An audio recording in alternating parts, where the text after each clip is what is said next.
Melo, coach just mentioned you being a two-way player and that being a big boost for the guys the last couple of weeks here. Just what about that and trying to just play on both sides of the ball to be what they want you to be as a team leader on both sides of the ball?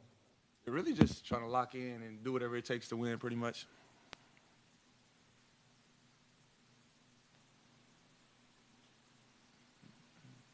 LaMelo, what's defensively with this team? What's kind of been the buy-in lately, and what have you seen work for you guys, especially tonight? I feel like pretty much what you just said, just buying in, just being more aggressive, going for the 50-50 balls, and everybody just being locked in for real. The crowd today, I mean, Coach was just talking about how big it was. How much did you guys take from the energy today? Yeah, no, the crowd is great always. I feel like whenever we winning, I feel like they'll have our back and everything, so just got to win. Had an increase in assists lately. I was asking Coach about that with you trusting your teammates a little more. He said you do trust your teammates more so, and you're not relying so much on yourself and relying on your teammates. Do you feel like that's changed in your mind? I mean, I trust all my teammates, so just trying to make the right play. How hard is it without Brandon now? I know you got some experience without Brandon Miller out there. He's a great player, so definitely miss him, but I just feel like it's opportunity for somebody else to step up or something. So I like Nick Smith. I like how he's been playing.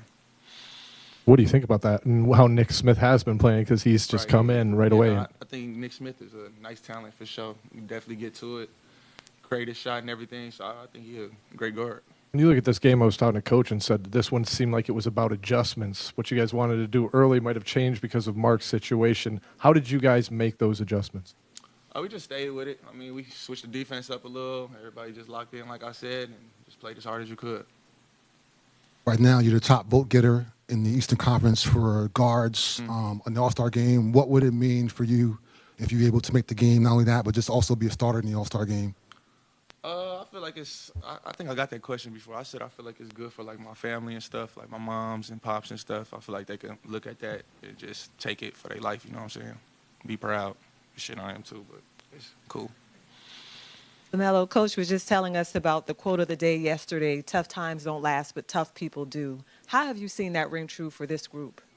I mean, I feel like that's a life quote for real. I feel like you can take that and just run with it. So I feel like we all embody it, and we just live by that pretty much. Got to play with Josh Okogie today for the first time. What did you see in his game, and what makes you excited about the idea of playing with him long term? Yeah, I already love playing with players like that. So, yeah, Josh is a great player. I mean, he play hard. You can't be mad at players like that. He go for loose balls. He's real physical and strong, and play defense. So you got to love that. And even hit the little corner three, so might be able to shoot. He's tough. In the Chicago game, Josh got his hands in the passing lanes, goes out in transition. You find him, he gets a dunk. Coach talked about that pregame. And then today, it happens again. Can you just talk about Josh Green's ability to turn defense into offense and how he helps your team overall? Yeah, like I said, Josh be everywhere on the court. He can run everywhere. He's fast, athletic. So he just be a menace out there. So I love it. Appreciate it. What is this squad feeling, and are you starting to build confidence with the guys in the locker room? Feels good to win. We're learning how to win. That's the main thing. We just want to continue to build off of this and keep it going. For you, with Brandon out, there might be some adjustments, and we saw that tonight in terms of having the ball in your hands more and kind of getting the offense going. How much do you kind of take on that charge and that role? It's tough having Brandon out, but, I'm ready for it. Melo's been leading us offensively this whole year, and I'm ready to help him out, and we got other guys ready to step up too. It's really unfortunate what happened to Brandon. Wish he could play with us, but we got next man up mentality right now. Miles, what was the feeling when you put that put-back dunk back? It was a big dunk. The crowd was really into that one. Yeah, it felt good. I forgot I could dunk. But no, that was a winning play. Coach always harps on offensive rebounds. It breaks the other team down. For me to do that, it got us going. You seem to be pretty fired up all game. Have you ever been teed up during a pair of free throws like that? Nah. What happened? I haven't. Me and Spencer was going at it, friendly conversation going on. And he just teed me up. I don't know why, but, I had a lot of energy. Took my kids to the circus yesterday, so I was feeling good all day today. And I can't wait to see him later. Miles, Nick's had 34 points these last two games. What have you seen out of him? And you've seen a lot of these young guys grow up. How fast is he starting to catch on to things in an expanded role? Yeah, with him, it's just confidence. As long as Nick plays with confidence, he's going to be good. He's going to be in this league for a long time. I always tell Nick that just play with confidence, do what you're used to doing. He was #1 high school player. in high school when he was there, and he had an injury in college. But for him to be playing at this level, I'm used to it. I see it in practice all the time, so I'm just happy for him. You mentioned Melo. What's impressed you most about this stretch he's on right now, last couple weeks here? Just his patience. You know how Melo is, shooting the ball sometimes, but he's been doing a great job leading this offense, getting good shots for everybody, getting good shots for himself, getting to the free throw line, making the game easier for him, and I feel like it's helped the team out more too.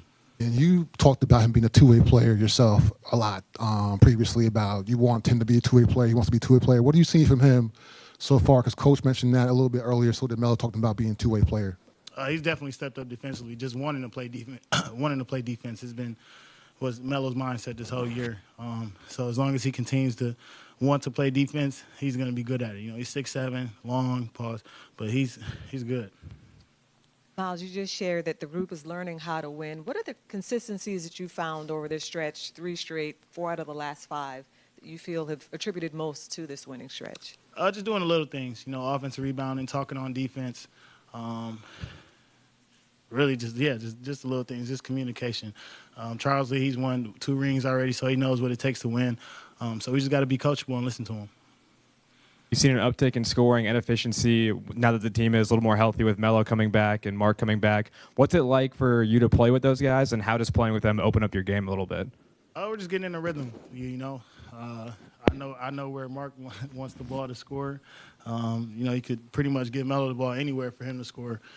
So just me to continue learning their games. And our bench has been doing a great job. Josh has been doing a great job. Cody, adding Josh, a defensive-minded player, has been good for us. So as long as we continue to build off of this and learn each other's game, I think we're going to be dangerous.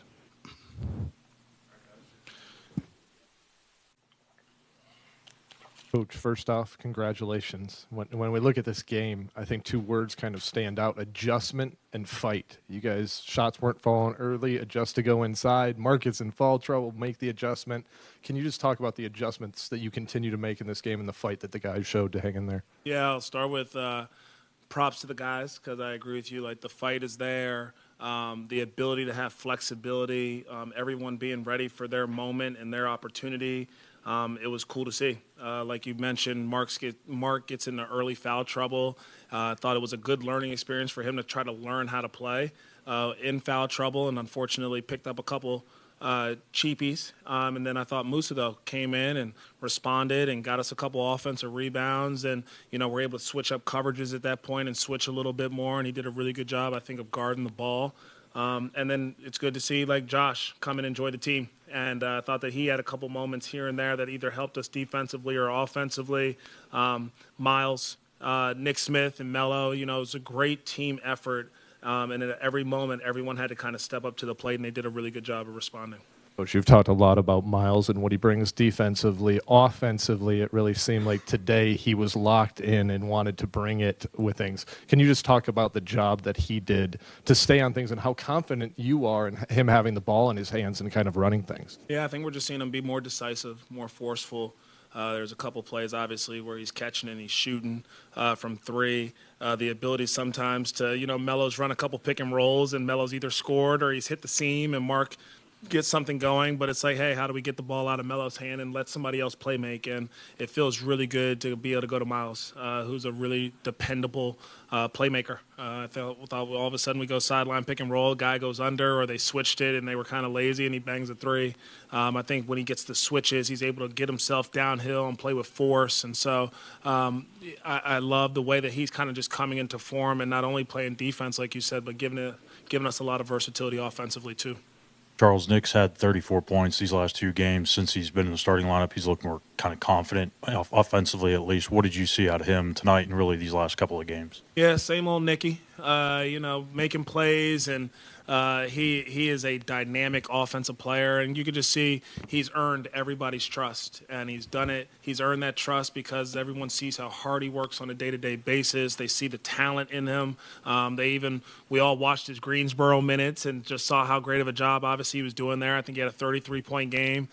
So you just have so much love and appreciation for a guy like that cares so much and wants to impact winning and wants to just keep getting better. So I think that it's self-work and preparation by Nick, and I think it's just he's earned everyone's respect, and so we continue to give him the ball and try to put him in some situations to help us. Sorry, Kyrie's one of the toughest players to guard in the NBA. In the fourth quarter, he was posting up the elbow, trying to get those touches. LaMelo, a lot of the times, is guarding him. He was denying the ball, trying to fight him. Can you talk about that buy-in from LaMelo on the defensive side of the ball as well? Yeah, very happy with the level of physicality that our whole squad had. I thought in that fourth quarter, being aware that the fourth quarter is Irving's time and they're going to play through him a lot right now. And so their awareness, their physicality on him, Melo's done a really good job, I think, of trying to understand how much he already impacts us offensively.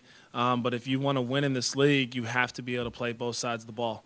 And he's, I think, elevating his mindset. He's elevating his kind of footprint on that defensive side, which I'm like very happy to see, and I think the whole team kind of fuels off of that. So yeah. LaMelo offensively, I think 9 assists in each of the last 4 games. How much of that is a concerted effort towards him facilitating more, just good old-fashioned shot making? Is there anything to attribute there with LaMelo having the increase in assists? Oh yeah, I definitely think that it's a willingness to continue to trust his teammates. I think he always does, but you know how it is. Sometimes you're playing the game, and I've thrown it to the guy a couple times, and a turnover happened or a missed shot happened, and it's very easy to say, "Oh, okay, now I got to do it myself." And I think that I've been really impressed with over the last few weeks and just throughout the whole season as he continues to grow, and we've had a lot of different lineups out there. He's helping bring along everybody with him. He's helping make them better. And so if the defense is up in a pick and roll and they're forcing him to get rid of it instead of trying to dribble through it all the time, because sometimes he will hit the seam pass, and then he lets Mark go to work, or he lets, I think, Josh Okogie or Cody Martin had like a seam pass either today or last game too. So Nick Smith coming and slipping, and he'll hit him on the pop. And so he's just trusting his teammates and taking what the game gives him, and he understands he's going to have the ball in his hands a lot anyway. Now, a few double-doubles for Mark Williams the last 4 games as well, but opposing centers have had big games, Vooch with 40, Gafford 30. How much do you limit what the opposing centers can do, and how much of that does fall on Mark? Yeah, I think that sometimes, whether we're switching and bigs or sometimes offensive rebounding, I thought our guards did a much better job tonight. In the second half versus Gafford, I thought we saw 2 or 3 bodies on Gafford to try to limit some of his offensive rebounds. And then I think in the post, it's good learning opportunity for Mark sometimes. We don't want to see those post up to kickouts for threes, and it's like, how do we just make the post as tough as possible and contested twos? And I think that he's gotten some stops, and then he's also had to learn how to defend without fouling or contest without fouling or block a shot. And so I think he's just continuing to learn and grow, and most of the same thing. You mentioned with Melo, just what do you see from him in terms of growth-wise the last, I guess, even a couple of weeks here? You guys have won 3 out of the last 4 games. What has he done that's helped you guys boost yourself in these victories especially? Yeah, I think his two-way play has really helped us. We've made an effort to play with more pace offensively, and I think the whole squad has kind of bought into that, and he's really the head of the snake when it comes to pace and his attacks and willingness to either go finish in the attack or collapse the defense and kick out for some early opportunities. And then defensively, like we talked about, he's denying Irving at the end of the game, being more physical. I feel like our transition defense, we're having a lot more communication and urgency to get back. And so just really impressed with his overall two-way game and not just trying to be offensively focused.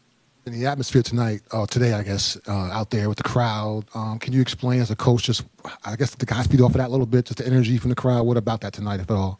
Yeah, I'm glad you asked me that because I actually feel like the crowd has been great all year. And early in the season, unfortunately, we lost some games, so it didn't come to my mind to say it. And then today, you bring that up. But I think the crowd is even during the holidays, we had some really good juice and energy in the stands. And so I'm super appreciative and thankful for Charlotte. I think continuing to support and try to build this home court advantage because we really do truly have, I think, a great team, a great city, and great fans.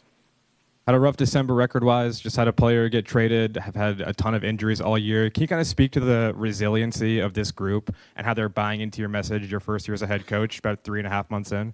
Yeah, resiliency is the best way to put it. Dealing with adversity is what we talk about. Yesterday, our quote of the day was, tough times don't last, but tough people do. And I think everything we've been through just continues to make us stronger. We're focused on the right things and how we can impact winning and how we're obsessed with daily improvement. And the togetherness in that locker room, I think, is pretty special. And so I've just been really happy no matter what happens, no matter who's available, the team just keeps making progress. With the Kogi coming in and – oh, sorry. Okay. My bad, fam. They'd rather hear from you.